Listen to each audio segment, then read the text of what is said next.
Hello guys, it's me V Clifto bringing you a guide to Rengar. If you like the video, please hit the like button.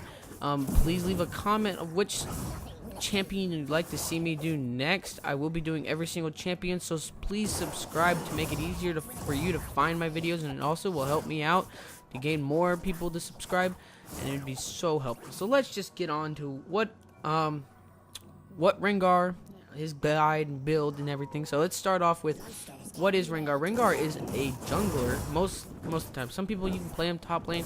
I personally don't like playing him top lane, so he's mostly found in the jungle, and it's because of his ultimate, but we'll get to that later.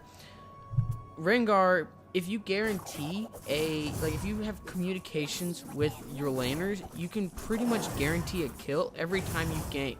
Or, I mean, if you don't know what jungling is, ganking is kind of like ganging up, but it's also like a flank. So, you know, put it together and made it a gank.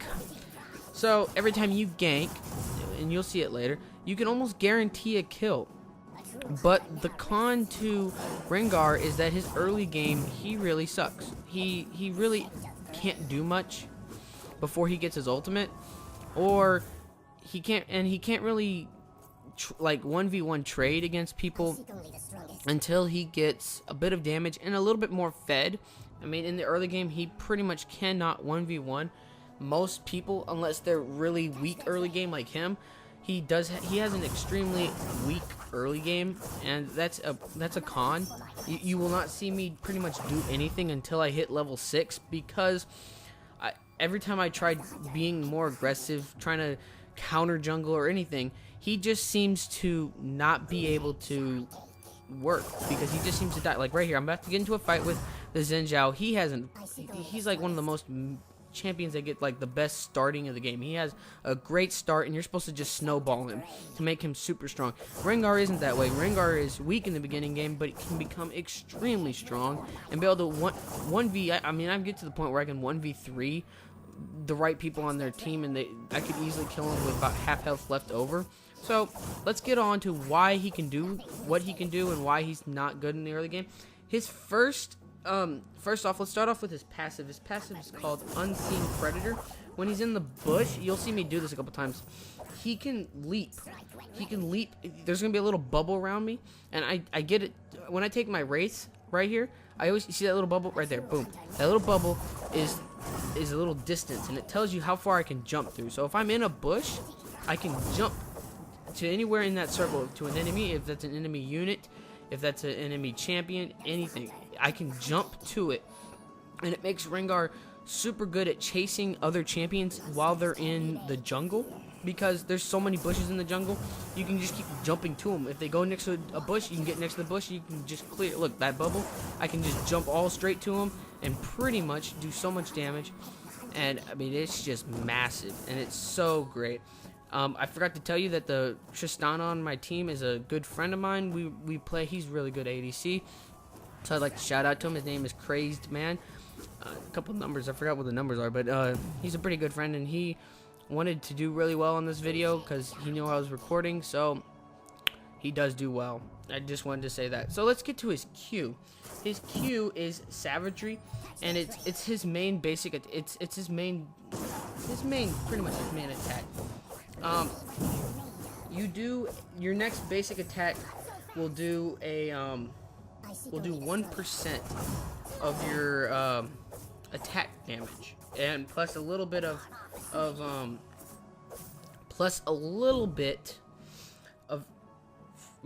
base damage. But if you, this is how Rengar works, and I forgot to say this. This is a very big mistake of mine.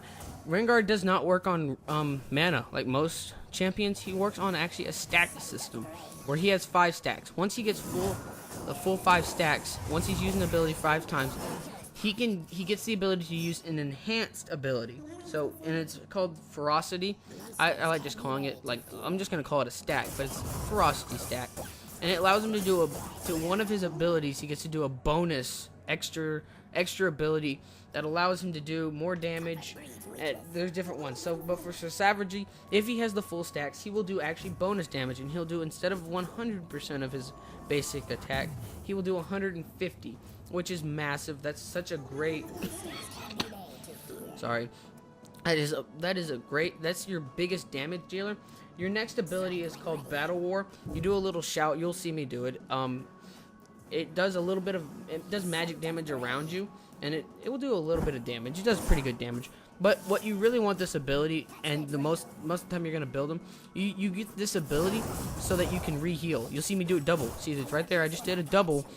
If I had lower health, which I didn't at the time, it regens health, and that's greatly used to sustain in fights. If you know you're low and you're gonna get into a fight and you have full ferocity, you probably want to use the heal so you can just boom back up to having more health. And it's a great ability since it does damage over a few seconds, over a space. So it's great for wave clearing too. Your next one is a bolo strike, and if you throw, it's a skill shot that you throw something, and the bolo strike slows the enemy down. If you have full velocity, it actually stuns them in place, and it keeps them in place, so you can keep them there, and you can constantly do that. Like right here, boom! I hit him with the enhanced one. Allows him to stay stuck in his little path, which is very good. And then your last one is your Thrill of the Hunt. I've used it a couple times. It allows you to go invisible, and it puts like the ring right there, the ring that if you're in a bush around you, and you don't have to be near a bush, and you can jump to the enemy. So it allows you to go invisible, gives you a little bit of a movement speed. It's very good to use. It also, at the end of it, it will gain you ferocity stacks up to full stacks. So it's great for after you jump out of it, you'll have actually some stacks to be able to do another enhanced ability. So let's talk about strategies on how to gank with him. The way you gank with him is you probably want to start off with having full. This guy, see, he's just gonna. I mean, yeah, I was trying just to make sure I get the buff. I probably should have ran off earlier, so I wouldn't have given him a kill. But I wanted the buff. That was probably selfish of me, but I really wanted it. The Nasus gets pissed off at me because he thinks that I can't. That he's saying I'm not helping, and there is a very big con, and I will get to that afterwards. After I get to how to gank with him, but you probably want to get full velocity, and you probably want to run around. You want to go to the lane, use your ultimate. Jump up on them and use your Q to do massive damages right in the beginning, and then you want to be able to slow them down with your bolo strike, and then spam your ability so you can get the well, after you use your first ability you'll start regenerating velocity so you get your second full ability, and you'll be able to use your Q again or your savagery to do massive damage. You're doing 300 pretty much of your massive damage, plus it's like so much damage really quick that when you're ganking, and then you pretty much guarantee a kill unless they have a great escape and you're not doing enough damage at a time. But many times I'll be able to jump in and just annihilate them. Like right here, I'm going to set up a gank. I do not get any of the kills, but I set up my friend to get a double kill. I do so much massive damage, even though I don't have my ultimate. Boom. They're both low health. He gets the double kill because he's super strong. And Rengar is such a great champion. He's just hard to get out of the beginning game. And another big reason is because they recently just nerfed his ultimate, because it used to be on a smaller cooldown where you could use it way earlier, but now it's way longer, and it's like 2 minutes in the beginning of the game, and 2 minutes not being able to use your ultimate, it's insane. You can't gank anymore, and it used to be like maybe a minute timer. So let's just finish off with the how do you build him. You first want to get the Machete, and you want to build it into the Wiggles Lantern so that you can gain a bunch of attack speed and damage. How you build it up is if you attack the big minions, you will gain a stack in it, and once you hit 30 stacks, you will get a Feudal Flare, which builds it into such a massive, great item on him because it gives him attack speed and a bunch of base damage, a bunch of extra damage to his auto attacks, making him super strong. This Nasus got pissed off, so he started taking my farm. Really, I don't know, he's just being salty. So, there, my friend just got another double kill. He's just going crazy this game. So next thing you want to probably build is a Hydra to give you the to give you a bunch of damage, and it gives you easy wave clear of your jungle and lanes, because many times by the time you get your Hydra, people will be leaving their lanes and grouping up, and Rengar's not really good until he gets his ultimate. Sadly, that's the case for him. So it allows you to clear waves easily, get farm, boom, boom, boom, get you a lot of damage, a lot of lifesteal. Next thing you probably want to buy is a Black Cleaver and then a Ghostblade, because it gives you cooldown reduction to, I mean, all your abilities are on cooldown. You just need cooldown reduction to be able to spam your abilities. And then you want to, that's what it's going to give you. And then it'll give you armor penetration, so you make your auto attacks and your Q to just rip right through them. You just saw me get a double kill right there in a matter of seconds. And I didn't even get those items yet. It's because they're not even building armor yet. But they will start building armor to stop me, because I am so massive right now. They can see that I can get a double kill like nothing, and it will get even worse, and they will end up surrendering. So after you get the Ghostblade and the Black Cleaver, you probably want to build a some movement speed, some boots. And you want to build cooldown reduction boots. There is other boots you can get. You could probably build Mercury Treads, would probably be the only other one you would want to buy, so that you can not get stunned up and give. Because I mean, Magic is probably going to be. There's no one that can once you get to this stage, there's no one that can any AD carry cannot outduel you unless they're jumping away, and you're normally going to jump right to them, so you'll melt them. So ability power that can explode you is the only time, if there's someone that's an AP carry that's getting super fed, that's probably when you want to build some Merc Treads, so you can get through them stuns and stuff like that. So that's pretty much when you would want to build that. You can also build Wits End to help him out, to give him a bunch of massive attack speed and some magic resist. But if their AP carries are not super fed, you would probably want to build then a Last Whisper, so you can get some more armor penetration. So now you're pretty much just penetrating completely through their armor, making you massive. And look, boom, boom. I'm gonna just get another double kill. This is like no big deal.